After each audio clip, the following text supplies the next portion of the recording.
Ngibingelele kuwe mlaleli, ngiyathemba ukuthi uyaphila. Mina ngizocela kuwe laphana-ke ukuthi uma ngabe usamusha leli khasi-ke ungakhohlwa-ke ukucindezela ibhathini elibomvu laphana-ke subscribe button. Akubizi imali, kumahhala nje, ake ngisho nesenti elimnyama leli njengokubona ukuthi-ke ngikwindlela ebheke ku-2000 subscribers. Ngicela ungixhase-ke laphana-ke wenze kulungile, ucindezela ibhathini ibomvu-ke subscribe akubizi imali, kumahhala nje, ngisho nesenti elimnyama leli.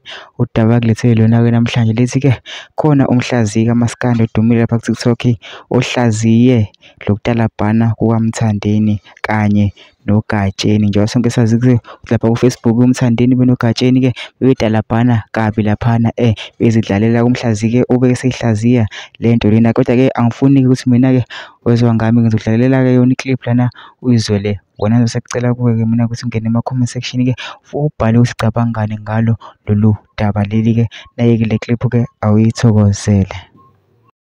Phela mina bengithi vele inkinga ngiboni umnikazi weParis mayancweka nomnikazi we-hit after hit.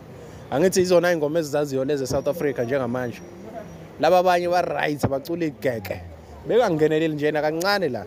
Manizazi ukuthi ninengoma ebandayo njengekhala lenja enopete. Gede la anithinteki nakancane.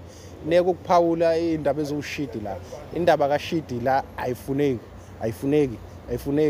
Umuntu akancweke nemsangano le ecula isigeke njengaye. Niphume la. Saxoxa ngengoma enkulu la.